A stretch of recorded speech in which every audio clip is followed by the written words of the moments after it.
You're listening to the We Are Libertarians Podcast Network. Find all of our shows at wearelibertarians.com. You're listening to the We Are Libertarians Network. Learn more at wearelibertarians.com.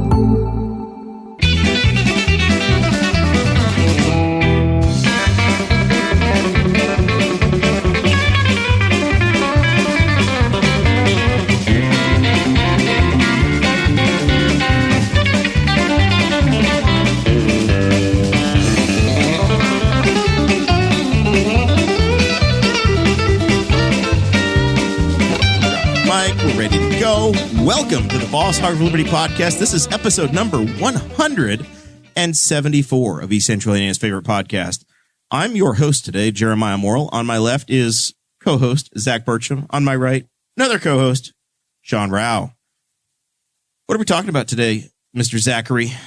We got some COVID updates for the people that are still paying attention to that stuff. And then the sports world is imploding quickly again. So we have the sports desk today. Chase Payton was supposed to be here, and instead we have empty chair, the Peg Steffendale empty chair. So yeah. Congratulations to all of us. We'll work through it. We'll fight our way through it. But, and then, I don't know, the world's falling apart in Wisconsin too. Yeah. So we have to talk about that. And then Sean's here, and he's sucked it up, and he's going to talk us through the political conventions that are happening this week. Yes. So we're going to cringe our way through all of this. We're in this together. This is a team sport. We'll find a way. This show is about our lives in rural Indiana. We're here to push your boundaries and make you think as individuals. Sometimes we'll provoke you. Other times we'll make you laugh. No laughs are guaranteed tonight, though. However, you'll always learn something new. Like if you listen to the very beginning of the Facebook video, you know how cringeworthy Paul Tracy was on NBC Sports Network on Friday. Or any day. Or anytime. Yeah, literally anytime. Got some Patreon thank yous, Zach? Yep. Yeah, of course. I shouldn't interrupt, but I will. You're welcome to do the Patreon thank yous if you want to, Sean.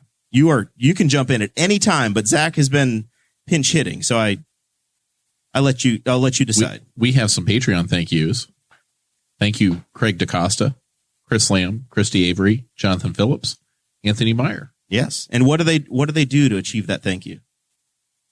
They're good Patreon subscribers.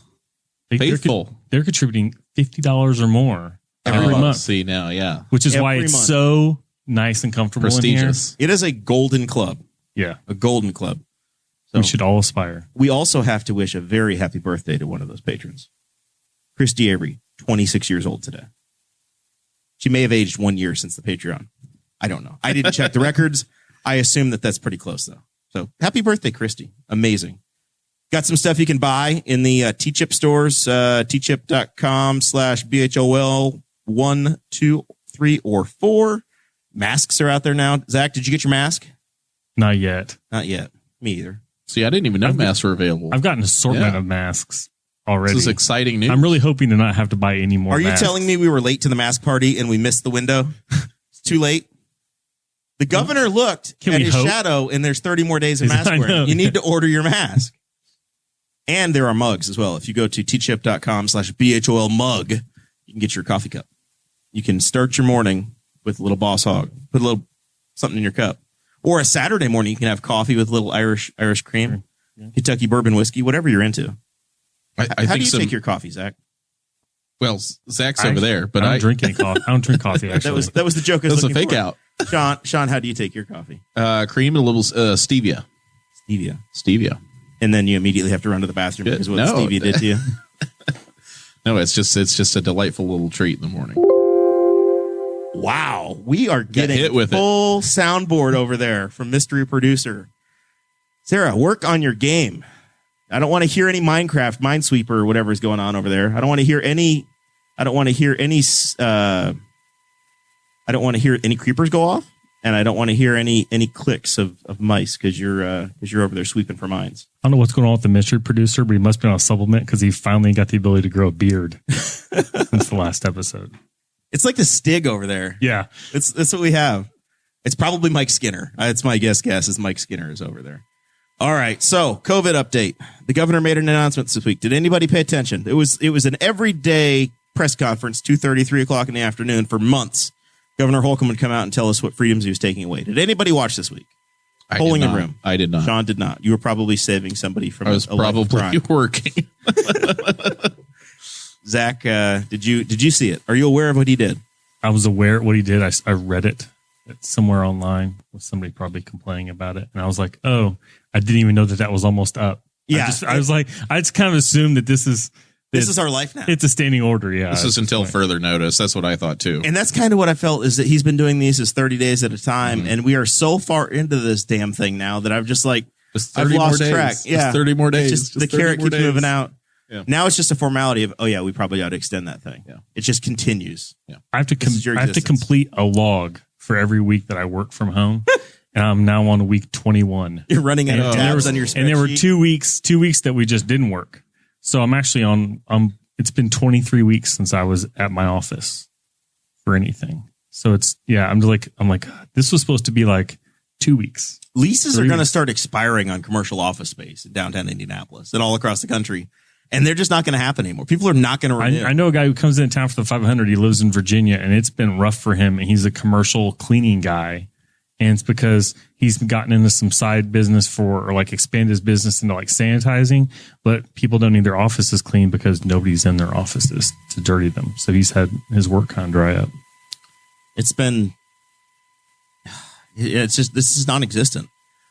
I think we are finally at the point where we formed habits that I don't know that we're gonna fix them, Sean. You guys, I mean, you're trying to adapt and get back to normal life now in the criminal justice world. In the criminal justice world, crime stopped for about 3 weeks. And then to start figuring it out again. They put a moratorium on crime. Now, in our world, jury trials are going to start soon. It's just kind of a case by case basis or county by county. But people keep getting arrested. People need to get divorced. People need to file bankruptcy. Do they really need to get divorced? That's what they think. So, yes, people do need to get divorced. So it keeps going. So we've found ways to keep that going. But there's word of a juror aquarium. There's a system set up in one of our county courts for jurors in a safe and I think appropriate way. Picture a Subway sandwich maker sneeze guard. It's a lot of plexiglass. And you're surrounded on all 6 sides. But if you're going to cram that many people into a room. I mean, that is the business that somebody should have bought into in March. Plexiglass. Oh, yeah. Because I would like to know how many square feet of plexiglass sold. I didn't want to tell you guys this, but I was really big into plexiglass futures. Oh, no. So I don't. I don't know. I don't want to brag about my wealth. So are you announcing your retirement? One more year, guys. Then I'm done. But the next Pacifica is going to be all leather with a sunroof. The sunroof would be awesome, and plexiglass sunroof, and the little TVs on the back of the seats for the kids. You make them hold their iPads now. Yes, what kind of savages? Peasants. Savages. They have to live like peasants. They probably have tennis elbow on both elbows from just. That's right. What do the Burcham kids do? Do they get TVs in the Tahoe Tahoe life? There is a TV in the Tahoe, but it's small because it's a 2005 TV, and but they have Kindles too. So if we're going for a long way, I'll hotspot them, and they'll play on their Kindle. We took a trip in ours. We had 7 people heading to the casino, as a good family would, last weekend. On 7 of us back to the casino. They're family values, baby. Hey, look, we had a recent 21-year-old in the vehicle, and I said, listen, I'm going to teach you all about roulette. Yeah. So we got in and we went to the casino. Some of them had never been before. And Sarah was riding in the back, and I hit the wrong button. You ever hit the wrong button, Zach? I pushed the wrong button on the thing, and instead of ejecting my CD, I ejected my DVD. It was a DVD I hadn't seen in 2 years. We don't use it a lot. There's never anybody in the back seat of the vehicle. We found our Mean Girls copy. Who was watching Mean Girls on a road trip? Who do you think? Jeremiah. Yeah, I mean, if you got a long drive to Chicago, you just lean back from the front seat and you can get a little glance of it. My wife's probably chomping at the bit for Owen to be old enough to put in the front seat so she can say, "Hey, you want to ride in the front with Daddy? I'm going to go in the back and watch a movie." What's the appropriate age for that? I literally have no idea. Probably at this point, probably like 27 or 28, the way that they're going. As long as he's wearing his mask. I think he has to be like 5 feet tall before he's out of a booster. when they're no longer eligible to be covered under the parents' health insurance, under Obamacare, that's when they can rent. I knew, because it hadn't gotten crazy yet, but I knew a kid that really should have taken his driving test on a booster seat. He was like 4'10" or 4'11". I think it's 5 feet.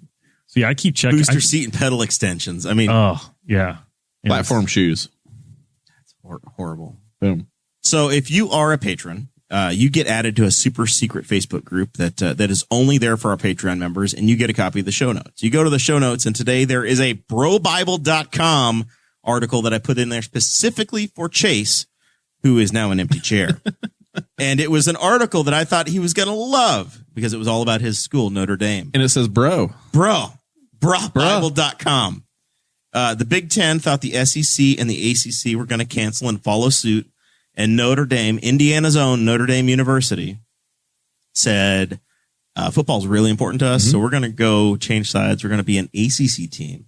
And that led to the ACC continuing to play football, which gave the SEC, the Southeastern Conference, where they drink lemonade and drink bourbon. Among other things. They drink a lot down there, I would imagine, at college football season. Listen, I every time I think of an SEC football deal, I just think of a guy in a white polo and a visor. Steve Spurrier all day long. That's the ultimate old ball coach. Yeah, exactly. The ultimate SEC stereotype is Steve Spurrier. That's who I picture every time.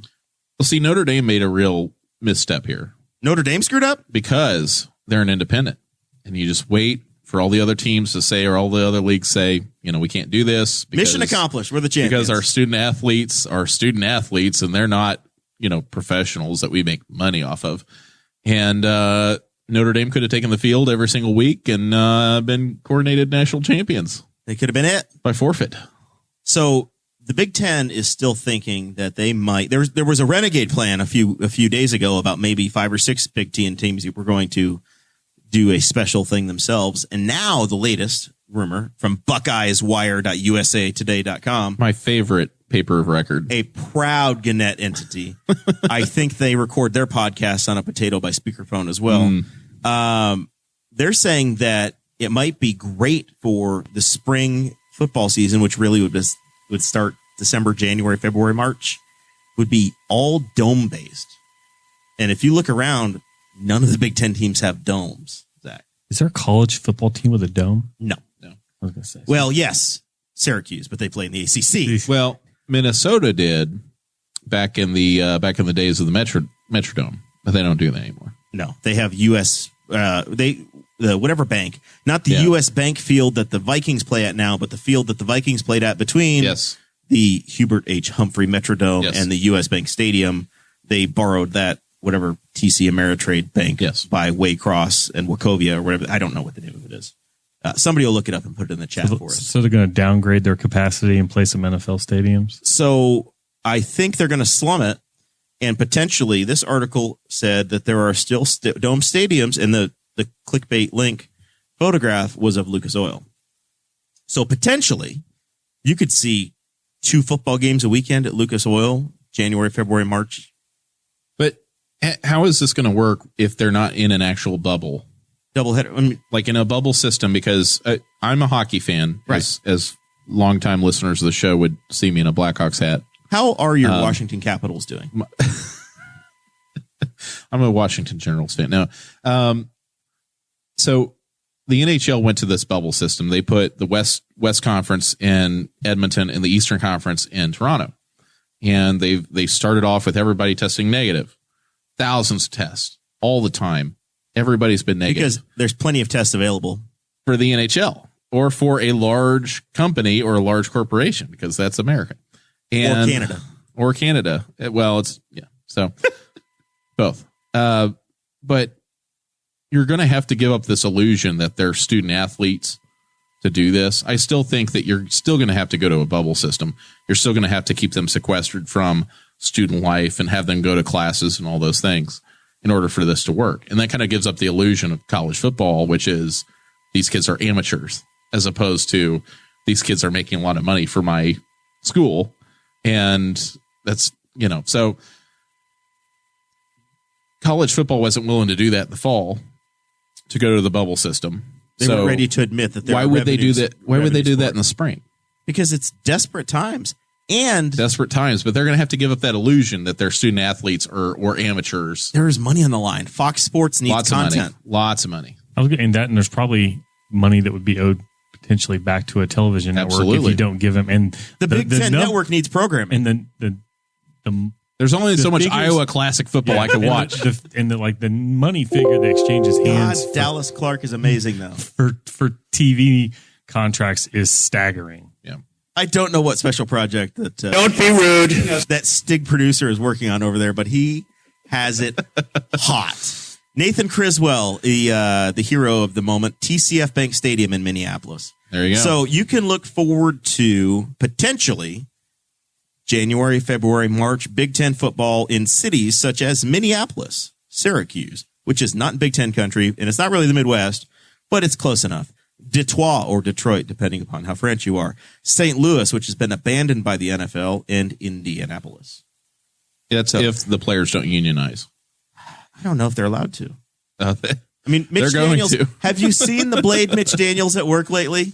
He's been grabbing kids 2 at a time and just throwing them off campus. For unionizing. Get out of here. For doing anything. For doing anything. And also in university news, NC State, North Carolina State, has today decreed that all students have to be thrown out of university housing. Not in your show notes, but it just happened. So COVID's so out of control and wild there that nobody can stay on campus anymore. But thank you for the tuition money. But thanks for the tuition money. I don't know how you're going to do your labs. You can do everything else through Zoom and argue with your professors about what time zone things are doing, because the professors are probably on the beach now at this point. But thanks for that. And now if everybody goes online, we're in a bubble. You can play sports. The biggest real tragedy are the people that are like, yeah, let's go ahead and get that tuition check, and last about a week. I don't know. I don't know who made the decision that they were going to decide to send their kids back to school. Like, why? Why would you go? If you had a that's kid at the way IU things Purdue, are, and things should be normal. And Trump tells me that things should go back to normal, and kids should be back in school, and I think that too. You sent Today, I'm very proud of myself. Obviously, we're joining in progress. The producer is just over there. He's got the hot hand. He's right now. I don't know if he has any Joe Biden or Joe Jorgensen over there, but he's getting ready to cause a stroke over here for me. I mean, we know for sure though, because of how active he is in the show without saying anything. It's not Guffey. No, because Guffey would just be making arrangements for all of his weekend gambling. Guffey's normally just over there drooling. But here we are. All right, so more sports. That's crossing back over into the world of horrific events. I heard Chase is going to be here. Yeah. Once again, we planned a very sports heavy show for Chase. So he's probably at home now playing video games, and it's like, they don't need me. Whatever his conflict was, he's fine. Yeah. But he doesn't want to go through the effort of showering and coming into work for no pay. So very nice. Borat is here. This is the worst show we've ever done. Kenosha, Wisconsin. Which before this year, I only knew Kenosha from the Kenosha Kickers in Home Alone. That was that's great. That's great callback. That's where John Candy had huge success in the 70s with his polka band. Kenosha, Wisconsin, on beautiful Lake Michigan. I assume it's beautiful. It is. They had another tragic, horrible police action shooting where guy got shot 7 times. It's in front of a camera, so everybody immediately I was trying to not pay attention this week, and you can't be on the internet and have a TV on without getting inundated with everybody's version of what the facts are. I don't want to debate what those are today because I haven't spent enough time on Reddit determining them for myself, Sean. But yesterday it reached a boiling point, and all of a sudden sports started saying we're not participating. Mm-hmm. So the NBA playoffs are happening right now, and the Milwaukee Bucks, Kenosha's in, I guess, the greater Kenosha is probably as close by to Milwaukee as we are to Indianapolis here. 40, 50 miles away. Kenosha is a town of like 100,000 people. So it's Muncie in the 70s. Like, it's not a massive city, but it's a big enough community. It'd be like South Bend, Indiana now. It's become ground zero. A fellow by the name of Jacob Blake was shot. And I don't know what to make of it. I'm saddened by it all. That's the, terrible, terrible tragedy. So that happens, I don't know, Sunday, Monday, and then yesterday, 2 days ago, depending upon when you're listening to the podcast, it's all time shifted. We know that you guys listen on Sundays while you're cutting the grass. So all of our information is old and out of date by the time you get it. But there is a link to as of what it was at the moment we did this. There's a Wall Street Journal link in the show notes.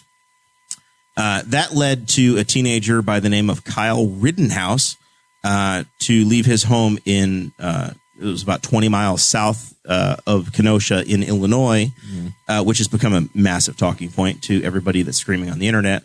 To leave his house. Apparently his mother may have driven him. May be true, may not be. Nobody knows. And he protested and then brought a AR-15, AR-17, AR rifle of some sort. And there was a video TMZ posted yesterday, 2 days ago, that was horrific, scary, awful. I looked at it and said, I couldn't imagine in the dark trying to figure out what the hell is happening anywhere, but there were gunshots, people were running, lots and lots of photographers on the scene, ugly scene. I looked at it and said, I'm just really glad I'm not there. I don't know.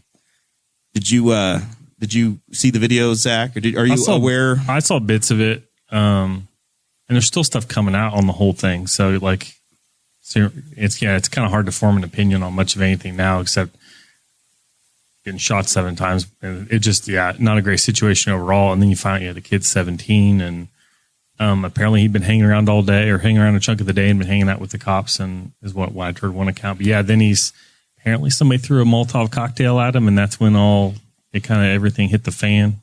But what happened before that, and then the stuff that happened after that. But it sounded like I've seen some of the video, and it's alarming to think that this is a town that a week ago was fairly normal, and it's like a war zone. I look at it, and the takeaways I have with limited information are, it's a crazy time to be in any sort of media, whether you're an actual journalist or you're a student from Madison, UW Madison that's going out there taking video, just photo. You're a small town newspaper.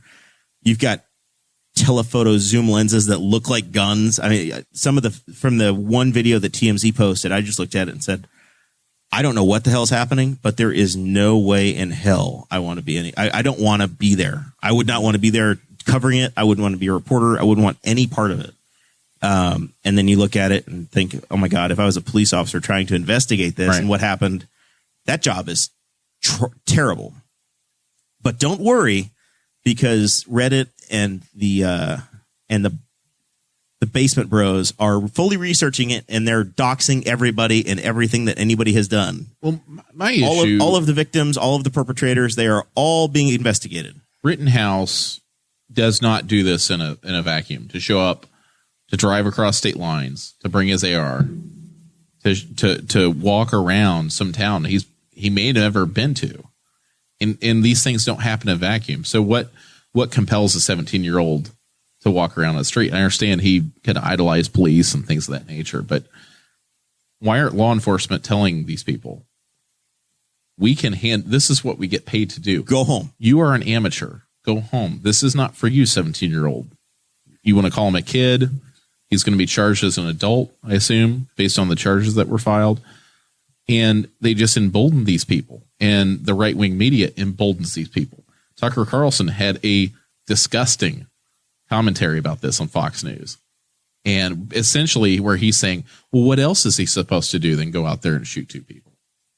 And so it's putting yourself in the situation, right? It's how far do you want to rewind the tape? It's okay, if he's actually in that conflict and somebody's hitting him with a skateboard, then at that point, yes, technically you probably are allowed to defend yourself at that point, or there's a defense to be made. But you drive across state lines, you trot around with an AR-15 on a public street, during a riot or a protest, whatever you want to call it, a riot. The labels are all difficult now too. We don't know. It's politicized. Right. It's all the Democrats and people on the left will call it a protest.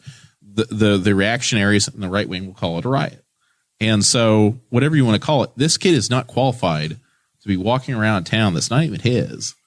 And for him to be firing off rounds in the street. But he's an American citizen.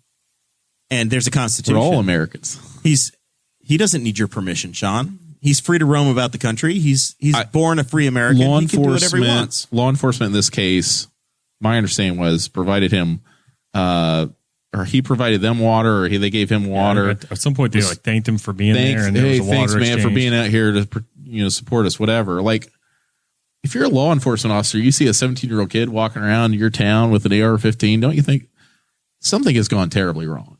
And something has gotten to the point where either we've lost control or we can't handle this situation. And shouldn't that be a realization for law enforcement to say, what's really going on here? So there are some reports that say that he was acting as a militia and trying to assist the local police.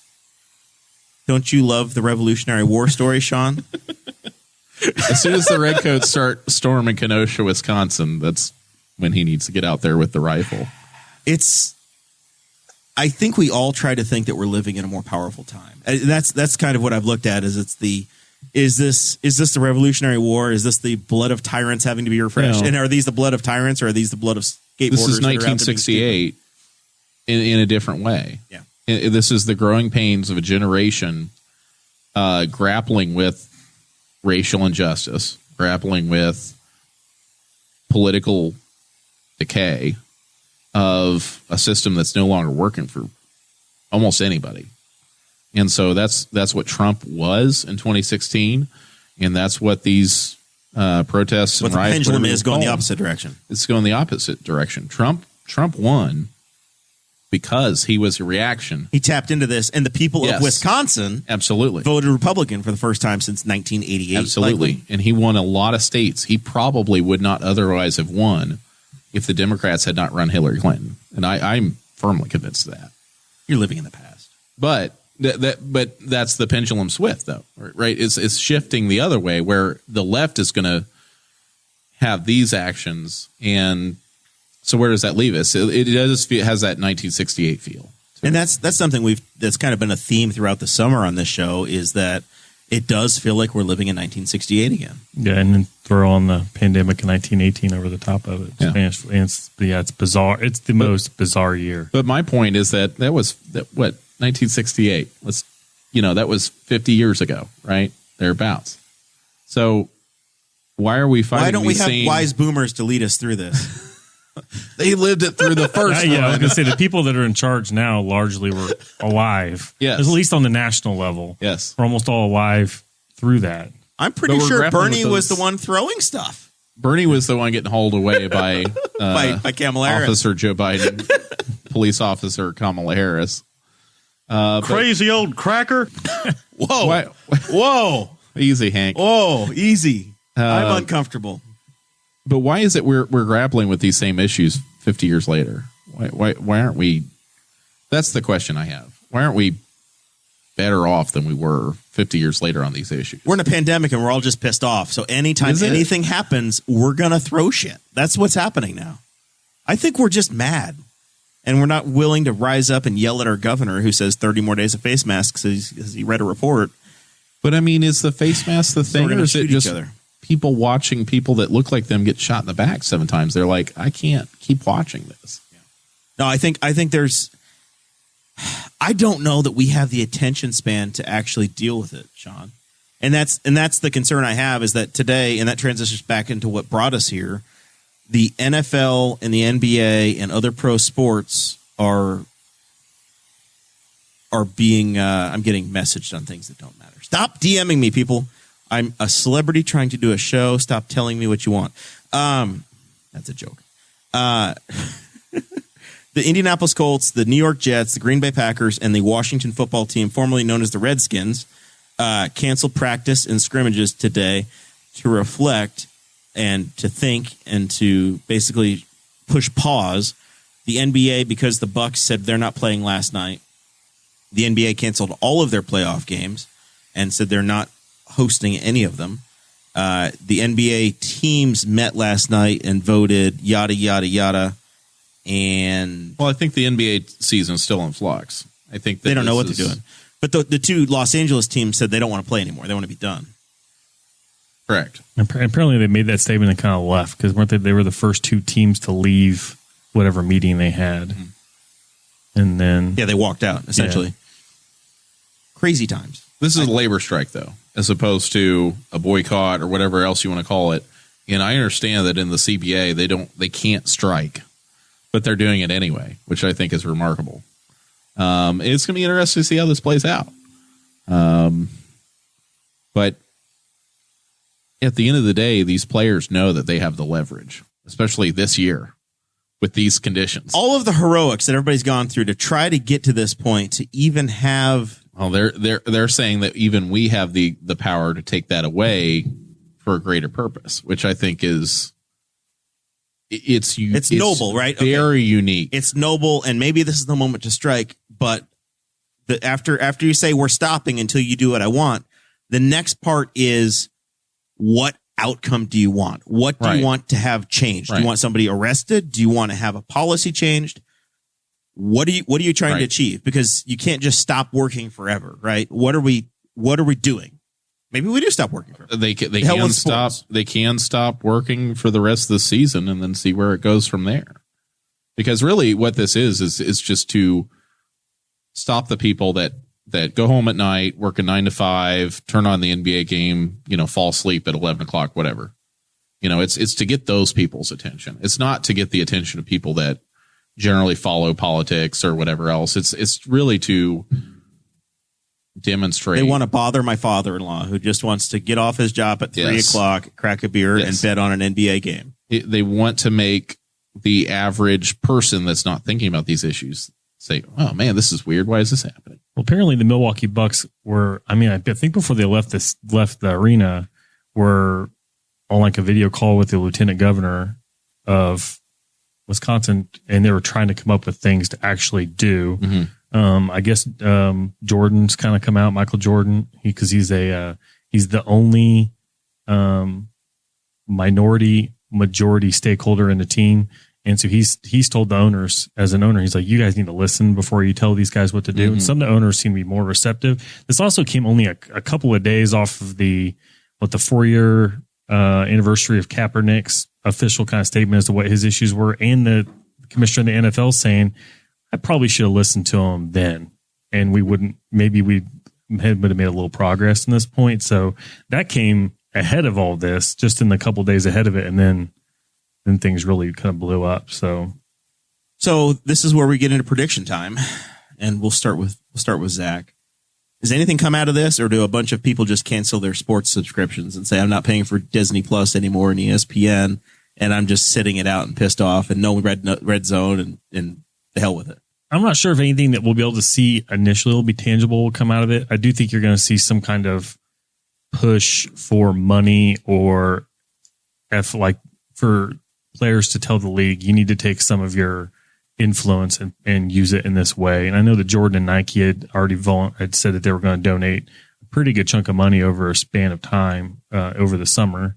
I think you'll see some of that. I have heard that some of them are said, maybe the best thing we can do is to have the games and have representation of things we want, imagery, hashtags for whatever those are worth, and which they already have done. And a lot of the NBA stuff there, and be making the statement while we're there, and so people can see it as opposed to just disappearing. And then if they don't have the games, then they don't really have the platform. They're not on TV as much, so maybe you'll see some visible stuff out of that. How much they get done, it's one of those things you're kind of what can get done. It's not an overnight thing. It's not everything is going to be fixed right away, because sometimes you see some of these situations and that happen on either side, and you're like, somebody has to stop. Like, somebody has to look at themselves and say, I'm going to make a different decision in this moment. And it doesn't seem like that's coming yet. The NBA has gone full all in on trying to recognize the message. The courts, the players' jerseys say Black Lives Matter, right? Yeah. I mean, you've got buttons on referees. It's all, they've gone full in. But what does that even mean at this point? But now it's become what is the objective? Right. So that's my question, Sean. the impossible question. I need you to solve it on Boss Hog. It's going to be interesting because usually with a labor strike, as I understand labor strikes, is that there's a concrete demand, whatever that is. And so if you meet that concrete demand, then we'll go back to work. And so the question is, what are going to be the demands of the players in order for them to resume or maybe play next year or whatever? And that's what I would look for. And so as far as I agree with Zach that I don't think that there's going to be a tangible, LeBron stopped playing, so now everybody's friends because we want LeBron to play, so let's all hug and be friends. Like, that's not going to happen. So that's that sort of utopian ideal.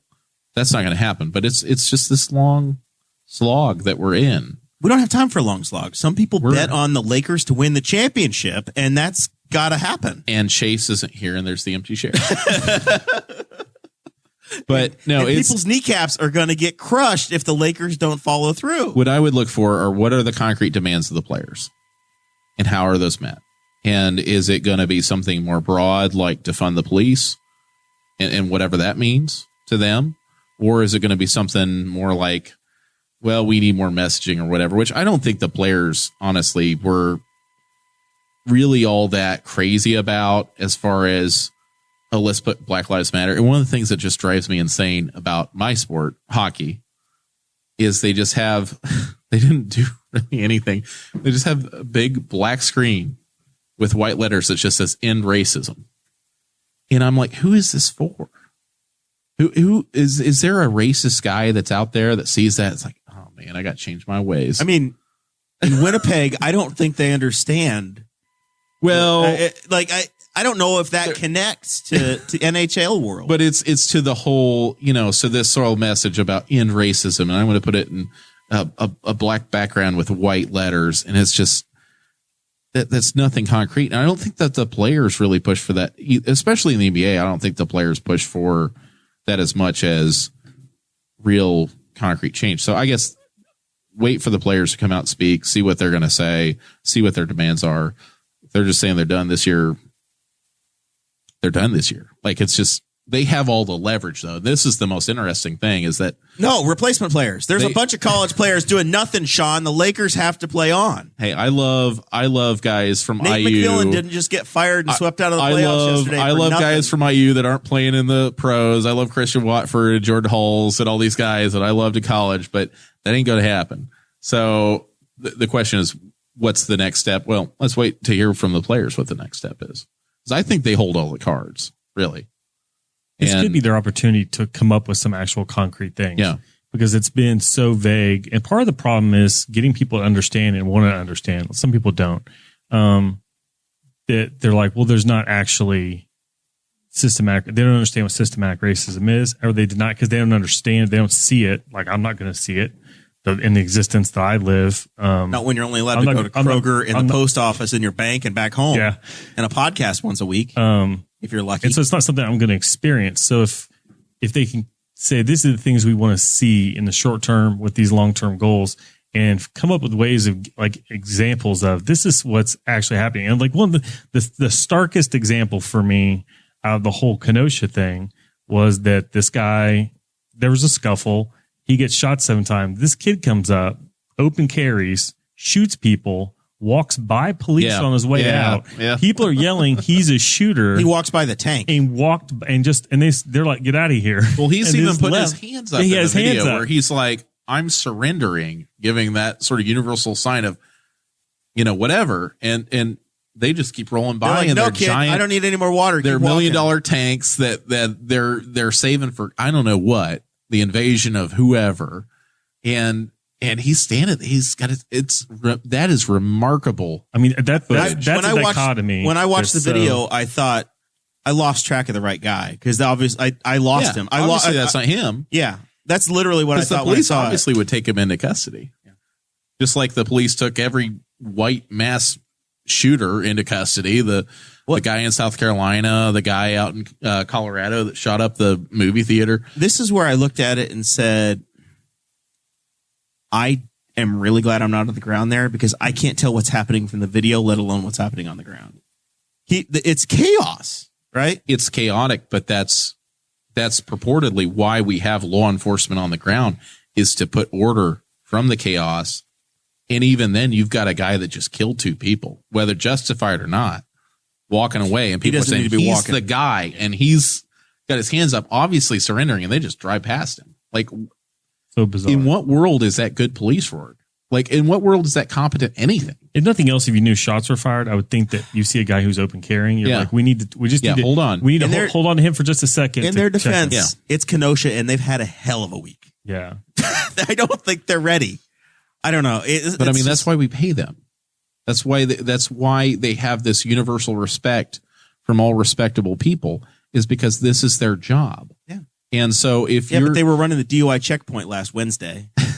If you can't apprehend a suspect without putting 7 in his back, I don't care if he's got a knife, I don't care, whatever, and you try to use the taser, whatever, you should not be a police officer.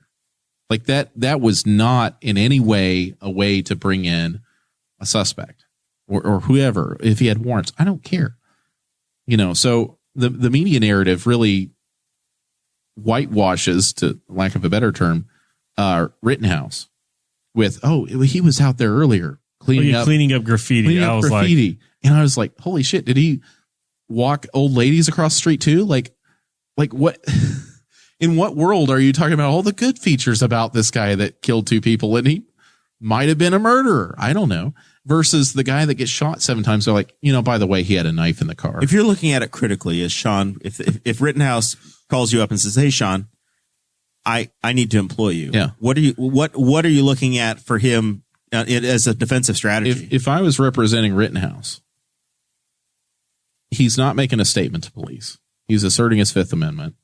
I'm getting every single bit of discovery I can get as far as every camera, photo, everything that's out there. Whatever the police have, I need it. And then we review that. He's not making any public statements. I'm not out there grandstanding like a-hole attorney who is just out for the glory or more money or whatever. And just see where the facts and the evidence go. And just really kind of develop that defense. If he's saying that he felt like he was threatened in his life, for his life, and whatever happened before or after the videos that we saw, develop those things, but develop them behind the scenes. You're not going to win that battle in the media. Right. I mean, initially they kind of give him that sort of preferential treatment, but that's not how cases won or lost. And you look at it, and what we kind of opened with is it feels like you've got everybody trying to try this case through Reddit and memes and whatever crowdsourced research that they can do. From that video, though, he is. I don't know how you're going to say that was justified. Just from the video that I've seen, where, one of the people he killed was apparently rushing him because he shot somebody else. He's trying to get the gun away. And it's such a chaotic situation and whatever. So, they charge first degree murder, which may have been overcharged.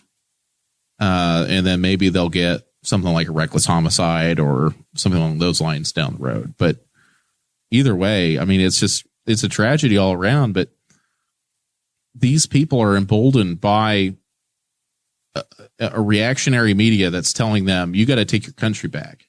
This isn't, this is chaos. This is looting. You're a foot soldier in the war for the presidency. We all are.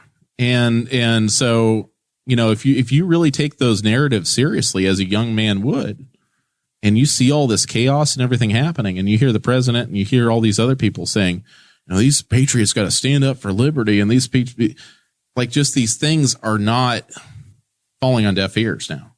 And so I think you're going to see, unfortunately, more people like him rather than fewer.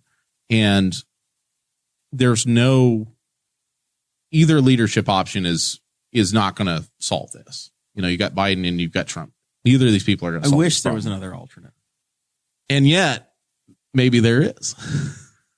I checked. The Indiana ballot's going to have at least 3 names on it. Okay, they got 3 names on it. But so if you don't like door 1 or 2, you do have a third choice. You can choose door number 3. I got in a Twitter conversation last night with Stephen Holder of the Indianapolis Star and a bunch of his other readers, and it was I don't like either of these guys. I wish there was another choice. And people are like, well, you're throwing your vote away. So I had that throw conversation your vote away last argument. Night. Yep, I got to have that last night, and I said, Trump's going to win Indiana no matter what. I'm going to vote my conscience and sleep okay. And I'll be fine. Yeah. You can do whatever you want. I don't care. But there's no vote for Biden. Trump's going to win Indiana no matter what you do. There's no leadership on the horizon that will solve the problem of a Rittenhouse or solve a problem of reactionary violence against the protests and rioting and things like that. What if we controlled social media and threw Alex Jones in jail?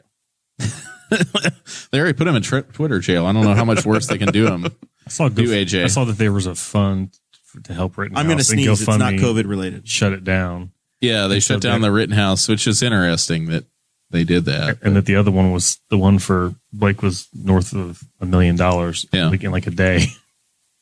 All right, which is terrifying. Somewhat briefly, Sean, you've suffered through observing 2 weeks of political conventions. Anything worthwhile?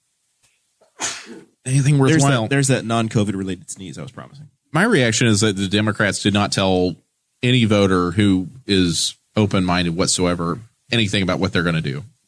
It was all about, you're going to have the opportunity to do this. You're going to have the possibility of this. It's not about what are we actually going to do. And so it was they were being honest about how they can't actually accomplish anything as a federal government. If you want to read it that way, absolutely. I mean, they didn't promise anything. They didn't have any specifics about any policy whatsoever. And it's just the typical, it was kind of a throwback in a lot of ways for the Democrats, because it was kind of like that sort of biography of, oh, this is what my family did, and this is what my parents did, and this is who I am. And like none of it relates to policy or what they're actually going to implement. The GOP, on the other hand, they went full on crazy Monday night, and I really enjoyed that. The St. Louis show was on display. Oh my gosh! So the McClaskeys were there holding their guns, and I heard that the Nick, we'll call him Nick Swardson because I've already forgotten his name, but the kid that's always in the Adam Sandler movies, Nick Swardson or Nick Sandman, was on CNN. Who's paying him? A settlement was on CNN in the convention. Well, let's start with the McClaskeys, because the McClaskeys full crazy. They were saying that Joe Biden will abolish the suburbs, which I'm not sure how or to what extent he can or would do that. And just had this whole so they were trying to scare the hell out of the gay but they were crowd. So creepy though. It felt like I was watching something from The Purge, where it was like, crime should be legal just for tonight, and then you can shoot all the black people you want. And it was that whole presentation and just the way it was nothing on the soundboard over there was just remarkable. I guess producer Chris is back, and that's something based on some policy that's been in place with HUD funding and they talked a lot about zoning. Something and as the attorney for the Planning Commission, I can tell you that those people in those mansions, they'll be fine. Consult the Book of Armament. What was that? Give that to me again. Consult the Book of Armament. Consult the Book of Mormon. The Book of Armament. It's armaments. So they were crazy. And then Kimberly Guilfoyle, I don't know if you saw her. No. She was full on. Who the hell is Kimberly Guilfoyle? She is Don Jr.'s girlfriend. She used to be on Fox News. Time out. Okay, wait. We have gone to that level. Zach's triggered as much as I am. Because I did see the speaking list. Girlfriend, not fiance. Girlfriend. So I saw the speaking list at one point, and it was half Trump's. If there was a 12-person list, and it was Kushner, and both of his kids, and then his daughter, and it was like half people that were like family members. And then his son's girlfriend was a speaker at the national convention for his party. Could be the daughter-in-law. We don't know. Not yet. If she plays her cards right. Not even maybe a future fiance, but not maybe a future ex-wife. How long until she's no longer allowed? I don't know, but it was incredible because she was just shouting at the top of her lungs to an empty room about America and all this stuff, and just the energy was just so insane. I can't even convey it properly. And she just had this I can't even explain it. It was so disturbing. And I didn't sleep real good that night. I haven't watched a minute of this. I have no idea how the ratings are. So one of the nights really sucked. It was really boring. And then they had the Nick kid who got canceled. And his reward was to be on the Republican convention and get all this attention. And he'll be a future senator, TPUSA guy, or he'll work for Ben Shapiro or whatever. And so he was saying how he got canceled real hard, and then he wore the MAGA hat, and just so much of it was just Trump's. It was just people that he was related to, and then Kayleigh McEnany, his press secretary gave a speech. That's how pressed he is for people to speak for him. We don't trust anybody. And she went through this long personal story, and I felt so bad for her. And she's like, and then President Trump called me, her boss. He asked how I was doing. And that just meant the word. It's like he shows the base amount of human compassion. And that's like his big story. Oh, President Trump called me when I went through this big medical procedure. It's like, if my secretary or somebody that worked for me went through a big medical thing, I would do a little bit more than just call them. It's just in the cult of personality with Trump is just getting to a fever pitch, especially with the COVID and the protests, riots, and all these things that are happening. But the fact that he can only find people that are related to him, it's like that's his circle of trust. Like he won't go beyond that. Well, then he had some people were some people sworn in, like, or given their citizenship. Yes, and they didn't know that they were going to be. He did not tell them. He didn't tell them they were going to be part of the national. He literally convention. used brown people as props. God bless America. It's just fantastic. I love this country. I just love this time. That's why I didn't watch either one of them, because I'm like, it's the most insane propaganda moments ever. The Democrats were just boring, and the Republicans really did kick it up a notch with all the pageantry and all this stuff. And I'll have y'all know the Libertarian Convention was a real convention, and it was cringy too. It was because it was a Zoom convention. The Zoom stuff doesn't work. Speeches. It's like Zoom. It's like Saturday Night Live Zoom. It just doesn't work. It's all pre-recorded. There's no energy there. Or you have some nutcase like Kimberly Guilfoyle just yelling in an empty room. Just like they would usually probably like take you to like Ball Hospital, get checked out if you were doing that. All right. Good times. We're in a great place, America. I'm so optimistic about our future. Things are awesome. Things are going great. I feel great. It's awesome. I'm so optimistic. We have more beer. Future. Yeah, we may have to make a run. All right. Well, we are at that point in the show where we've run out of notes, and that generally means we start final thoughts. Producer Chris isn't here, but we'll give the soundboard one final more opportunity from the soundboard to do anything that it would like to play one final thing. I'm throwing things at the soundboard operator. Soundboard operator's doing his best Chris Guffey imitation. I hit it in the shoulder.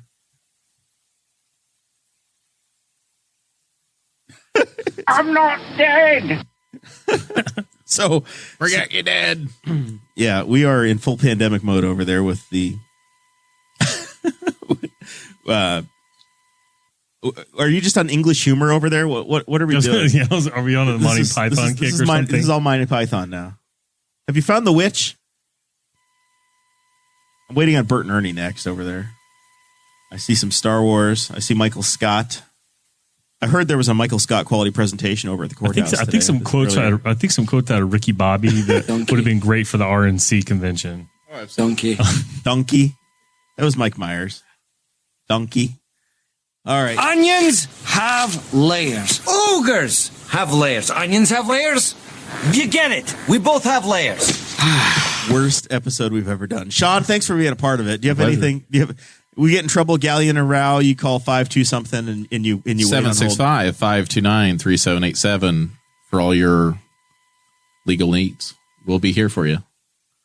I really don't have anything else. It's just I am just so we're waiting on your call. I'm so overwhelmed with the state of the world. It is just you just wake up and you're just like, is this still happening? I'm just numb to it. Is this just the way things are now? Everybody, okay, just go to work. Try to put your head down. Start blocking people. Or even just telling them that they can't do things. I'm a moderator in a Facebook group that Jeremiah calls a cesspool. It is. I merely said you're no longer allowed to accuse people of crimes without actually providing evidence. And they just cleared out and started another group where they call themselves uncensored. But I hear that they're censoring people, like they're censoring language and stuff. But it's false advertising. Yeah, I'll help you soon. I was They disappeared. Can we do that? Can we please have a Facebook lawsuit? Hey, if you because the content would be good. The funny thing is, if you have a filing fee, you can sue anybody. So if you got $174, I know, but then once you file, then we got to start paying you. Unless this is just what we do over beers. No, I'm not going to do that. For the good, I like you guys, but I'm not filing frivolous lawsuits. For the good of the people, let's do a frivolous lawsuit over beers. He's not going to sue Facebook for free. No. It's just the people in the Facebook groups. Because I think there's some people that have a case. So, Mr. Cesspool Moderator, what do you got over there? How do people join your terrible group? Oh man, I'm not even going to talk about it. It occupied so much of my time for a couple of days. Stop doing it. And then it was so great though. I just deleted like 2 posts and said you're not allowed to do this anymore, and all those people left, and they don't bug me anymore. So it got a lot quieter in there. But just always pushing L&K Farms. They're doing some semblance of this Sulphur Springs Community Days events this weekend. So there's going to be a 5K. I won't be there, but if somebody wants to go out, suffer in the heat, go for it. There was a full page ad in the Career Times this week, and it had a picture of the mud bog, and I went, "Oh my God, they're doing the mud bog," and I'm not involved, and nobody told me, and I'm busy this weekend. And then I look at the schedule, I'm like, "That was an oops." Yeah, they put the picture of the mud bog in there, and then I looked at the Middletown paper, the real paper of record for all of Harrison Township. Record. And fun fact, I put my legal notices in the Middletown News. Of course you do. It's a little bit. I met the guy who owns. Travis. I met the guy who owns the Middletown News and didn't know that's who that was. I see him. He's a runner. The Coopers. I see him everywhere. Yeah. And someone's like, "Oh, Nate Lamar been on the show." He's like, "Oh, there's some other races come up. Let me ask this guy. He'll know what's going on." I've seen this guy in Indianapolis everywhere, running all the time. He usually passes me when I start to die. He just trots on by me. And he's like, "Oh, this is who this is." And I was like, "Oh, I know who you are." And then realized, his family is the paper in Middletown. So, there's a 5K. There's a kids pedal pull. I noticed that. So hit up one of the Chapmans. All the Chapman families involved. They're big parts of this show. So if you're around on Saturday, go visit the Sulphur Springs. And is it Jefferson Township or Harrison Township? I think it's Jefferson Township. Yeah. I think it'll be the Planning Commission attorney ought to know where those townships are up yonder. Not at this point in the night. They need to put the name of the town and the township on the fire trucks, because then everybody would know. Because the worst time to have a fire is during like Memorial Day parade or the Moreland parade, because every township volunteer fire department has all their trucks in the parades. I know they arrange coverage, but I'm like, oh, they got a new truck, they got a nice truck. There we go. So check out our friends up at L&K Farm. Check out the fire trucks. Some produce. Yep. Go see a parade when we're allowed to gather again. I wanted to bitch publicly for the group. I made fun of some people that I said, I don't care if your Facebook changed on the computer or not. You're boomers. It wasn't all better in 2005. If they give you back your old Facebook you had when you signed up in 2010 or 2009, like everybody else when you signed up for Facebook and it became cool, you would bitch and freak out and be mad about writing on walls and all this stuff that happened. So when Facebook updates, it just accept it and move on. I got the Facebook update on my computer. And I said, they're just giving me a shitty version of mobile on the desktop. And I'm not happy about it. And and it says that I could switch back to my regular version until September. But September happens in like 3 days. You actually look at Facebook on a computer? To do this show, to do the work of the people, Zach. My laptop hasn't been turned on since like July. This laptop gets used to produce this podcast. That is the only reason this laptop exists. I mean, like I got on Facebook in college when you had to have an EDU to get on there. Yes. And there are two things that might be the most confusing things that will ever happen in your life is when a social like Facebook reorganizes its page and you don't know how to get around, and when your grocery store reorganizes and you walk in and you have no idea where anything is. It's a very similar feeling of disoriented. I have 3 devices that I use. I have an Apple iPhone, I have an Android Motorola, whatever the hell, and I have an IBM ThinkPad, Lenovo IBM ThinkPad. All 3 of them have Facebook. All 3 of them operate differently, and now they're all going to have a different version of mobile that I have to try to figure out how the hell to work. The ThinkPad is vintage. It is classic. It's classic. It is a vintage. T420.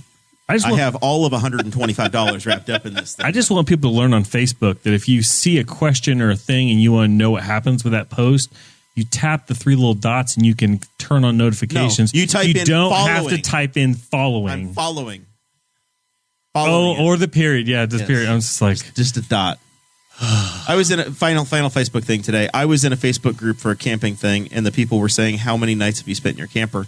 And I played full boomer, and I said, I normally sleep through the night, but sometimes I have to get up to pee. That's full boomer. 5 likes so far. I'm winning the RVing tips Facebook group. That's like 5 chuckles in a very large room. I'm so happy with myself. So happy with myself. Unfortunately, I won't be on Facebook anymore after this happens because I'm not going to know how to make it work. That's enough of this. This is episode 174 in the can. I'm told we're probably on vacation in observance of the Labor Day holiday perhaps next week. So I wouldn't look for a new show for about a week and a half, maybe 2 weeks. We'll see you then. Alrighty. Thank you for listening to the Boss Hog of Liberty, which is part of the We Are Libertarians Network. I am Chris Spangle, and I am the founder of this network, and I invite you to listen to all of our shows, which you can find at wearelibertarians.com or by searching for these in your podcatcher. The flagship show is the We Are Libertarians podcast, where we apply libertarian principles to current events. The Brian Nichols Show is a conversation amongst Republicans, Democrats, Libertarians, Independents, as they talk about what is happening in the news. And we have many other podcasts like The Chris Spangle Show, Upward, The Cost, Raw Audio Politics, Miranda's World, and Tad Talk, which is quite a ride. So check all of these out. Go to wearelibertarians.com and you can check out all of our great podcasts. Thanks for listening. Thank you for listening to the We Are Libertarians Network. Get our other shows at wearelibertarians.com.